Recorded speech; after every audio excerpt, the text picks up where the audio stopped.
So I figured what better place to call it the end of the road than right here, high up in the Peruvian Andes, overlooking Machu Picchu with my good friend Steve Gleason. I guess where one journey ends, another begins. You know, when I reflect on the last 11 years of my career in this league, I realize how fortunate I've been. And much like the Inca Trail we did 2 days ago, where we took 2 grown men living with ALS in wheelchairs from the bottom of a canyon up to 10,000 feet to get to these ruins of Machu Picchu.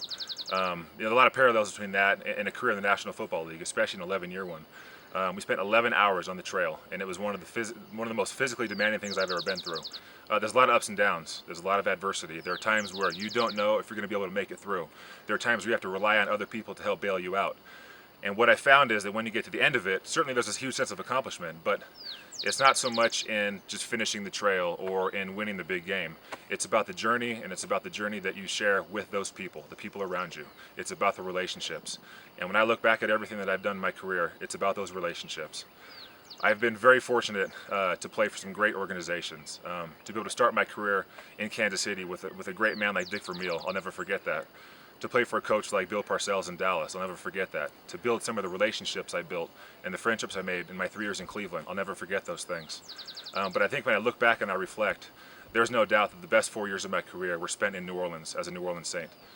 When Mickey Loomis, the general manager with the Saints, found out a few days ago that I was getting ready to retire, he reached out to me and asked if I'd like to officially sign a contract with the Saints and formally retire as a Saint. And immediately I got pretty emotional about it. In the spring of 2006, when I decided to come to New Orleans, a lot of people were advising us against that, but for whatever reason, my wife and I sensed that there was a chance to be a part of something that was much bigger than just football.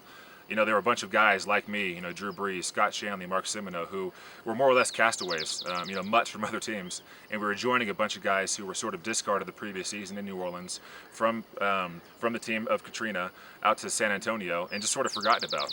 So we got to join with them and sort of be a part of this rebuilding effort of the city of New Orleans. So I'm so thankful to Mr. Benson, Mickey Loomis, head coach Sean Payton, and Joe Vitt, my linebackers coach, for bringing me along for that journey. It's an experience I will never forget. You know, I feel so connected to the city of New Orleans. I've never been shy about my feelings about the city. This is a place where I feel like my career was reborn. This is the place where my children were born. I will be forever connected to New Orleans. And when I was going back over some notes the last couple of days and thinking about the journey, my wife has always been a huge inspiration to me throughout my career. And I went back to some old messages she sent me, and it was from the morning of the Super Bowl back in 2009 in Miami. And she sent me a message that morning, and I still kept it on my phone. She said, "Thank you for bringing me somewhere that changed my heart forever. NOLA will always be our city, our home. It's where our life took off. I just heard this on a video about the Saints going to the Super Bowl. The people of New Orleans love the Saints, not because they are a distraction from their fall, but because they are a reflection of their rise." My family is forever grateful to the city of New Orleans for embracing us the way they have. The connection runs very deep, and I am proud to retire as a New Orleans Saint.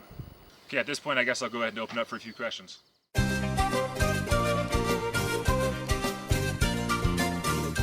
Filiberto? Scott, ¿qué impresión te llevas de este viaje? Filiberto, I gotta be honest, I have no idea what you just said. Jorge, ¿sí? Scott, ¿cambias aceite cada 3,000 millas? You know what, Jorge? That's a very important question. I'm glad you asked it. And the answer is yes. Yes, Jose? Scott, ¿te gustaría nadar en el río Urubamba? Wait, what did you say about my mama? Ya. Okay, Nelson? Señor Scott, ¿cuántas veces ha llegado a la meta que usted ha decidido? Listen, you and I both know that's a ridiculous question. I'm not going to answer that. Scott, ¿qué es lo que va a hacer la próxima vez? Una vez que tengo debajo de esta montaña, el plan es para recuperar el aliento, pasar tiempo con mi familia y escribir un poco. ¿Sí? Yes, Esteban.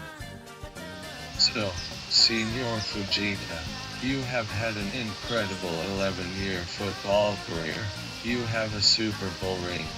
You are happily married to Jacqueline with 3 beautiful daughters. I'm curious what you could possibly have on the horizon to look forward to. Well, you dragged me all the way up here. What's next, buddy? I'm with you.